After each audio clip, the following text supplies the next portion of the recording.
the upper Midwest of the country, 75 miles from the Canadian border, and a swim across Minnesota's Red River, you'll find Fargo, North Dakota, the breadbasket of America.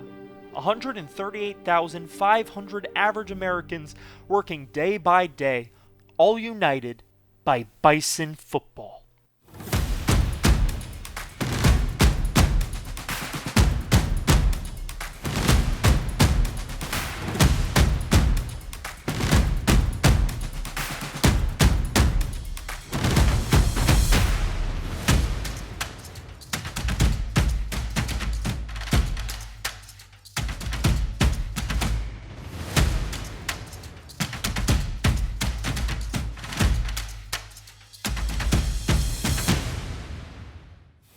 NDSU is a school of winners, with the school claiming ownership to 30 NCAA national championships. The 21st century has been kind to the Bison as they've won all 10 of their record-setting FCS football championships in the last 14 seasons, most recently knocking off undefeated Montana State in 2024. Now, after a heartbreaking loss in last year's FCS playoffs, NDSU decided that it was time to take the next step. And on July 1st, 2026, NDSU officially joined the Mountain West Conference, starting their FBS journey as we start ours. Welcome, everybody, to the NDSU Dynasty. My name is Matthew Bracker, and welcome to Hitstick. If you're new around here, please leave a like and subscribe to the channel. We are constantly putting out football content, and this is a bit of a change for us, but it's one that I'm very excited for. I love Dynasty and franchise content, and I love taking a team on a 10-plus year journey. Now, we're going to go a long way in this series. We're going to follow each and every step. So if you like that and you like the Mr. Hurricane style of rebuilds, I think you'll like what we have in store. So today we're going to meet the team and play in our first ever FBS game, but first we have to meet the man leading the Bison. So allow me to introduce to you Kyle Porter, a Minnesota native who crossed the Red River to lead the NDSU Bison. With NDSU joining the next level, they're not going to be the worst team in college football, so why rebuild them? This is a school of winners and expectations are high, so how do you balance that joining a whole new level of play? It's going to be interesting to see, but it's a challenge I'm excited for. But what do you say we meet the Bison, starting with our highest overall player? Griffin Empey is an 87 overall left guard, 6'3", 300 pounds. He's a junior, and he is great at run blocking. He's pretty solid at pass blocking too. This is going to be a guy that we build the O-line around. And we're going to have to build a pretty good line because this is a team that is going to play in the trenches. There's going to be a lot of running, and we're going to have to rely on our defense being able to stop the run. There's a lot of talent on this team, but there's also a lot of weaknesses. But let's meet the man who's going to lead the offense, quarterback Nathan Hayes. He's a 74 overall. He's got some pretty solid accuracies, but his arm strength is not where you really want it to be. He backed up Cole Payton last year, but threw 4 touchdowns in some playing time, so he's got some experience. He's going to be the starter. But let's get into my favorite part of the offense, the running back room, led by DJ Scott, an 83 overall junior, 5'11", 203. I like this guy a lot, not just because he's from Oviedo, Florida. He had some playing time last year, 502 rushing yards, 6 touchdowns. He's a quick guy, pretty shifty, and he's got some power, so he's going to be our everyday back. He's going to be our starter, and I can't wait to see what he can do. Now, backing him up is Miles Mitchell. He's a freshman, and he's a 78 overall, but he's on the shorter side at 5'9", 194 from Chicago. He's got 90 speed, so he's a bit quicker than DJ Scott. I expect to see him on third downs. Now, this wide receiver room is not good. Only 270 overalls, led by Jackson Williams, 76 overall, 5'11". He's got pretty good speed, but these hands need some work. He's also an average route runner, so I don't really expect much out of the wide receivers, truthfully. Now, what I do expect a lot out of is this tight end room. We have a lot of tight ends on this team, led by Reese Kessel, a 6'5", 75 overall from Fargo, so he's a hometown kid. His catching needs a bit of work, but he's a pretty good vertical threat, I think. Now, this offensive line is going to need some work.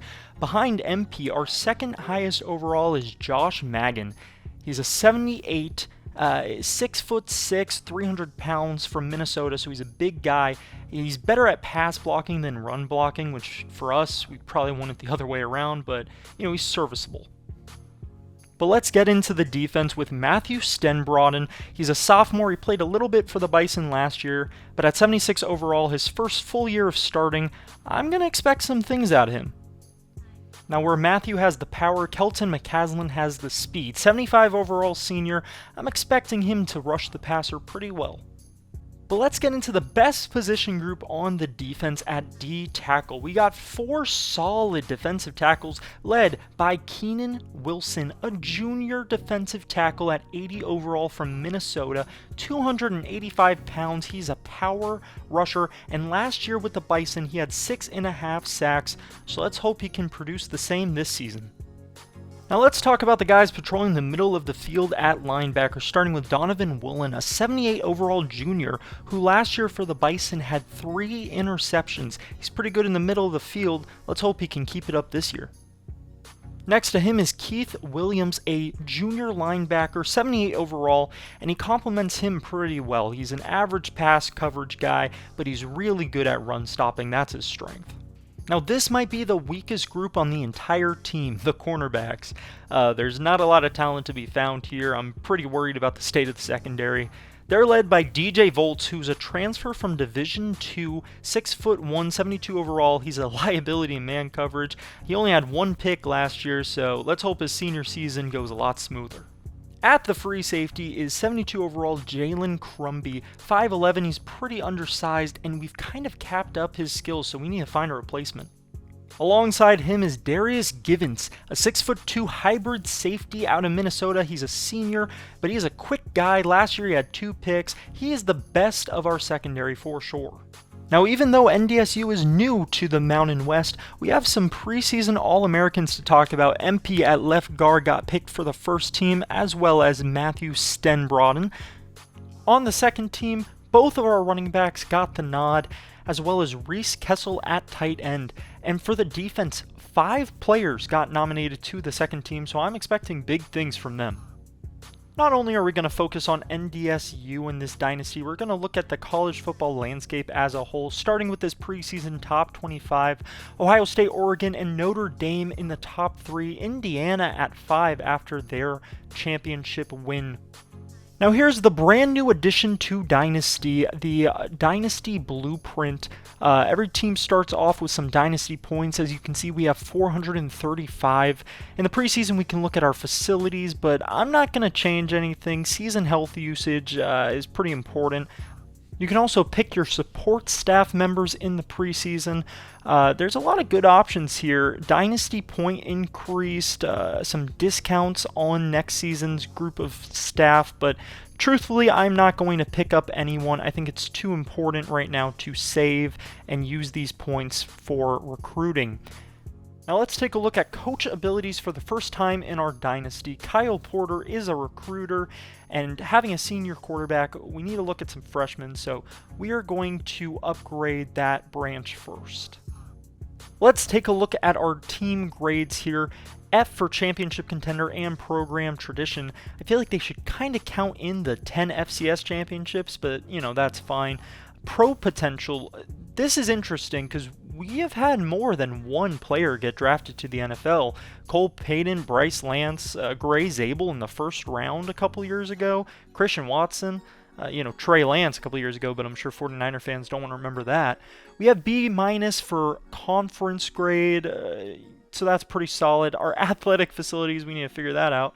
But these grades are going to affect recruiting. As you can see, the only players interested in us are 2 stars. So that is not ideal. Being in this area of the country, we're going to have to compete with a lot of states in this Midwest, and we're going to have to be smart about how we recruit. Obviously, we're going to have to look to our pipelines. We're going to have to look to the Dakotas and Idaho, Minnesota. Anything in that Big Sky area is ours for the taking. But let's talk about today's matchup. We are playing Jacksonville State. led by their huge wide receiver, 6'8" DeAndre Johnson, 84 overall guy, and he's pretty fast for 6'8". I'm worried considering our lack of talent in the secondary, but we'll see how it goes. What do you say we start the first game of the NDSU Dynasty? These fans are fired up for NDSU's first ever FBS game. Welcome everybody to the Fargo Dome. I'm really excited to get some college football content on the channel. I love this game, and I think that 27 has really stepped up in terms of quality from last year's game. But the Bison are going to take on Jax State today, and I can't wait. Their first ever game on the FBS level. Let's get into it. And this kick means college football is back. We're going to watch this bounce into the back of the end zone, and the Dynasty is officially underway. And here's our star, DJ Scott, coming out onto the field for the first time in his junior season. I'm expecting some big things out of him.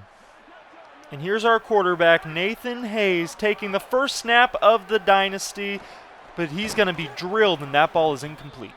On second down, it's DJ Scott, but he gets swallowed up in the backfield. The Bison staring at a third down. Hayes is going to try to get it through the air. He throws it over the middle, and it's caught by Jacob Kilzer. That'll get a first down for NDSU. After the big play, it's DJ Scott, who's going to fight through some contact and pick up 7. 3rd and 3. Nathan Hayes, he's going to roll out to the right, scan the field, and find Abraham Myers for the first down. After the pickup, it's Miles Mitchell, the backup. He's got some blockers. He's going to scurry up the middle for a gain of 8. On 3rd and 2, DJ Scott is going to try to find a gap, but he's got nowhere to go. And that'll bring up the first field goal attempt of the Dynasty. And the kick is very short. I severely overestimated his kicking power. These fans are disgusted. So am I. Now here's the 6'8" DeAndre Johnson out of New York. With 86 speed, I am worried about this coverage matchup. Jax State is going to start the game with 2 running back in the backfield, but it's Christian Lando with the first carry. Good tackle by Donovan Willing. On 2nd and 7, the tight end in motion. The quarterback is Caden Creel. Play action, and it's going to be a pass to David Alpers, who picks up about 5 on the play. 3rd and 2, can the defense force a 3 and out?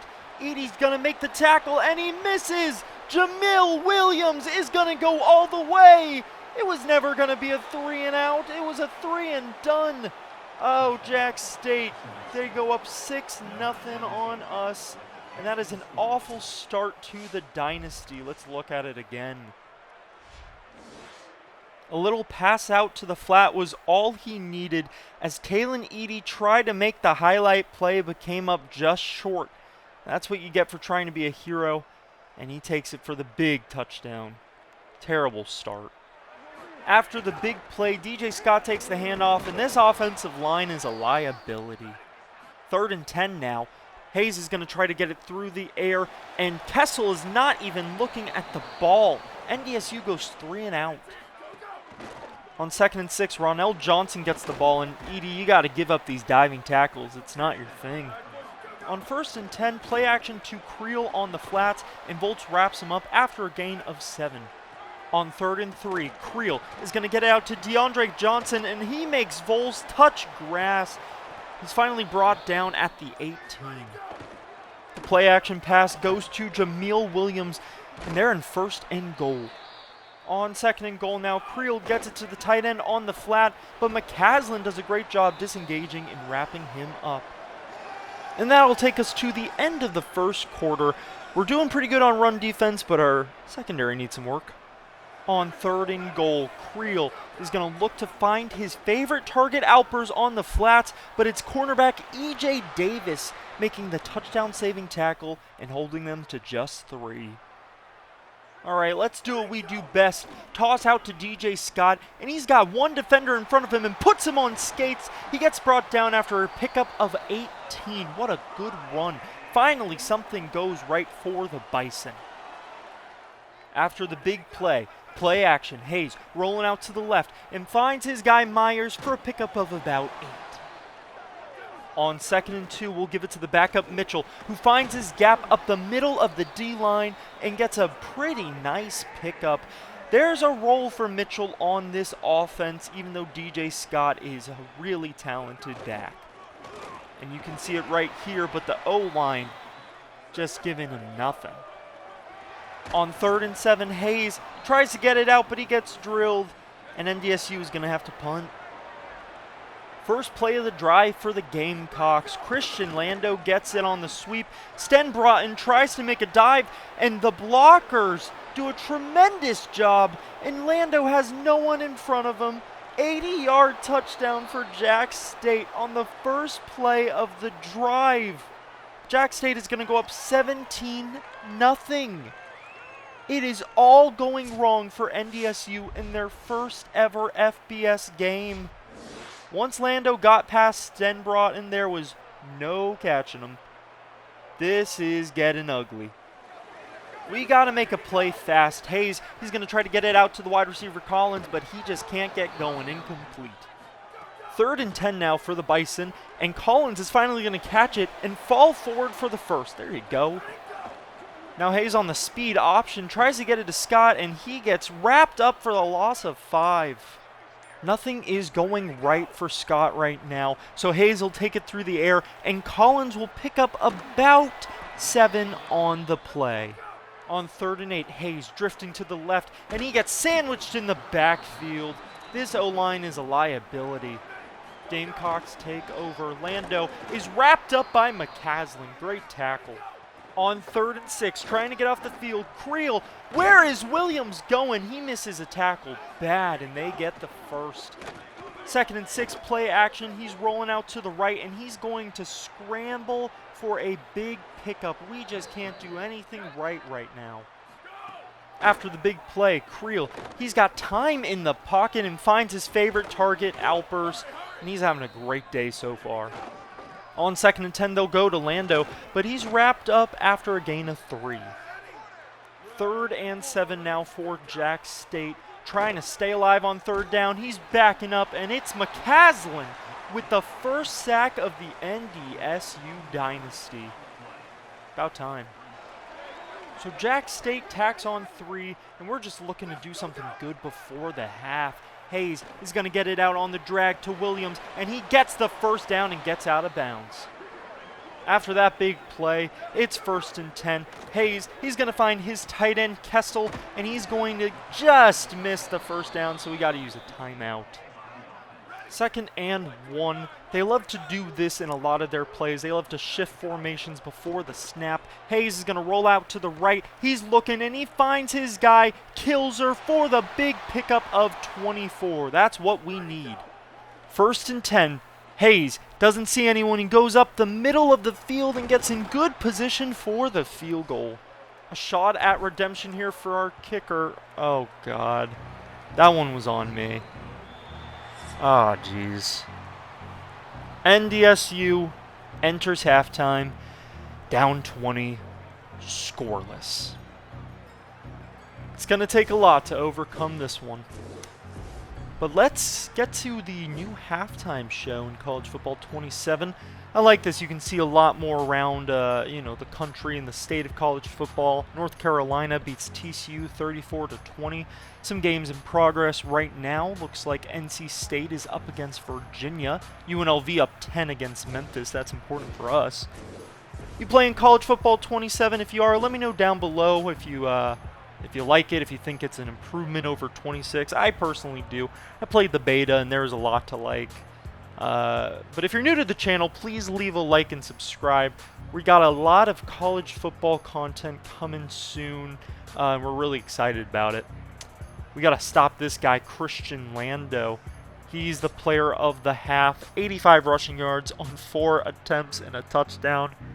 Not what you want to see when our identity is a, run-stopping team. We got to figure it out. And Jack State gets the ball to start the half. They're going to give it to their player of the game, Lando, and Williams finally makes a tackle after a gain of 7. 3rd and 3. It's It's going to be a quarterback keeper for Creel, and we have to investigate Will Steele. What was that? Someone make sure he's not in those group chats with Malik Beasley as Jack State converts another big play. What else is new? On 2nd and 6, Lando again makes our second level look foolish. Givens finally brings him down. And there's an injury for Jack State, so I guess something's going right for us. 1st and 10, play action, gets it out quick to Jameel Williams, and he's brought down. 1st and goal. 1st and goal, screen pass, and a great tackle by Peter Haugo. And he's from Fargo too, hometown kid. That's what I want to see in this dynasty. Quarterback keeper by Creel and gets into the end zone. This is awful. 2nd and 10, and this O-line is terrible. Oh my gosh, 3rd and 18. Hayes, he's going to try to toss it up into triple coverage, and that'll be a 3 and out. On 2nd and 9, Lando gets the pass out into the flat and meets a massive humanity for only 3 yards. 3rd and 6, and Creel has all the time in the world to find Bryson Rouillet, and it's a big pickup for the 1st down. 1st and 10, play action pass. Creel finds Alpers again. Okay, I got to give up on these diving tackles. It's just not working. Alpers in motion now, and the handoff to Rouillet, but McCaslin gets a nice tackle for loss. Run defense has looked solid outside of that huge touchdown, and Williams makes a great tackle, but McCaslin is injured on the play. His day is done. This is a blowout. No reason for him to play. Now Creel, unfazed in the pocket. He's going to step up and slide, and that'll be a field goal for Jack State. McCaslin's going to be okay, though. That's good. NDSU down 30 at this point. We're just looking for something good. And DJ Scott, he's going to try, but he just can only pick up 2. It's been the story of the day, this offensive line not being able to give him anything. And we're entering the 4th quarter. Here's some upcoming games. I wonder what the line is on that Ohio State one. 2nd and 8 now. We're looking for something big out of Hayes. He's going to try to get it upfield, but it's picked off by R.J. Rayner. And they are going to be within the 30 in the 4th quarter. Just not an interception that needed to be thrown. What a bad game. Jet sweep by Jack State. He's going to be brought down by Williams.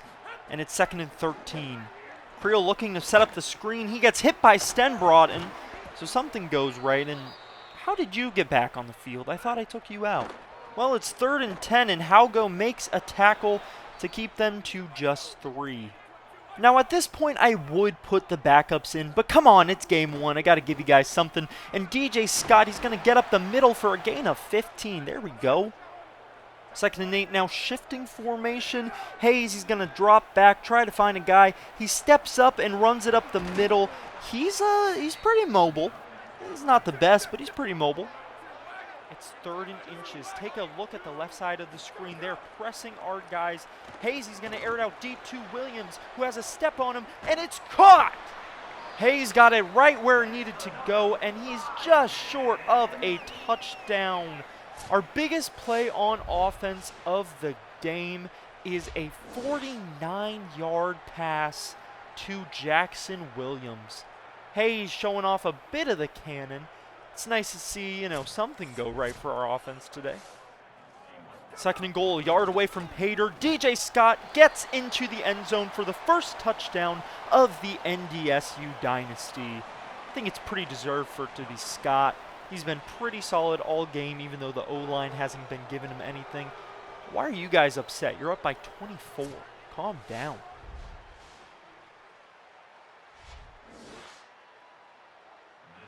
Hey, look at this. Our kicker's actually going to do something good today. Extra point is made. So Jack State, 5 minutes left in the game, and they're going to pass. This is greedy. I know why my starters are in. Why are your starters in? That's my question. Creel gets hit as he throws, and we force a 3 and out. So after leading a solid drive, the starters are still out there, and Hayes gets drilled as he throws it. On 2nd and 10, DJ Scott, he has nowhere to go, and he gets wrapped up for no gain. On 3rd and 10, Hayes, he's going to try to get it through the air. He's drifting out to the right. He's got no options. He runs for the 1st, and he gets it. I'm telling you, our running game is our identity. Miles Mitchell with a great pickup on 1st and 10. This game is on its way to being wrapped up, but first, DJ Scott, he's going to follow his blocking and get a good pickup of about 9. RPO now, and Scott just stops in the backfield. It was almost like he pressed the wrong button. 3rd and 5, Hayes, he's going to find Collins on the drag route, who picks up the 1st down, and we keep moving the chains. 2nd and 9, toss out to Scott. He's going to just try to get forward. Offensive line is a big need. 3rd and 9, Collins, again, he's going to push some guys off him and fall to 4th and inches. Now here's your first look at the quarterback sneak timer. We just get it right on this one. I think it's a pretty fun addition. It's a fun little mini game, I think, and it makes everything not so, given as Hayes gets to 1st and inches. The quarterback sneak this time is going to miss, so it's 2nd and goal. After the missed quarterback sneak, Hayes is changing the play at the line, 2 yards out. He's going to give it to DJ Scott, who's going to get in for his 2nd touchdown of the day. Well deserved, in my opinion. And, what are you doing? You're doing a group celebration down 20? You should be ashamed. These fans are silent. Are they even alive? I don't even know. That was weird. But Jack State is going to kneel it, and they're going to win this one 33-14. The first game in the Dynasty is a resounding blowout loss. A lot went wrong in this game. The offensive line just couldn't keep up. Learning the playbook for the first time. There's going to be some growing pains in this one. And honestly, I think this is going to mirror reality. I don't see NDSU being this powerhouse in the Mountain West just yet. They're going to have to adjust to the FBS level.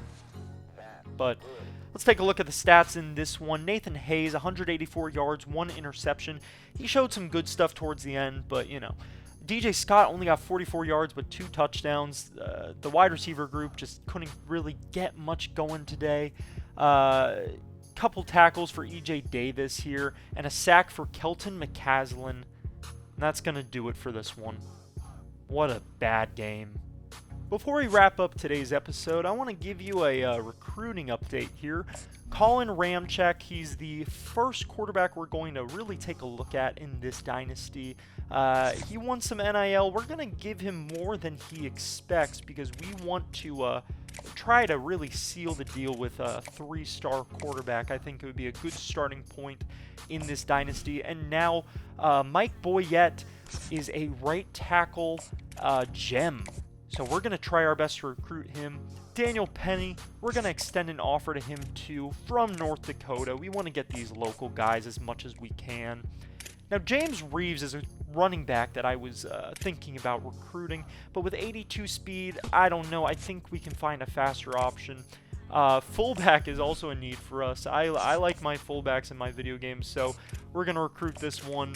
I just want to get a 3-star, okay? But this is how the board looks. Got a backup running back here, backup quarterback, a couple cornerback options too. That's a pretty big need for us. As the season goes on, we'll take a better look at recruiting. Here's a look at some of the games of Week 0. In this series, we're going to take a look at the world of college football. A couple tight games here. Hey, Sacramento State lost to Eastern Michigan, so at least we're not the only new team without a win. That's a good thing. Next week, we'll take on FCS Northwest and try to bounce back from a terrible blowout in Week 1. But thank you so much for watching the NDSU Dynasty. If you're new to the channel, please leave a like and subscribe. This is going to be a long journey, and it's one I'm excited for. We're just getting started, ladies and gentlemen, so have a good one.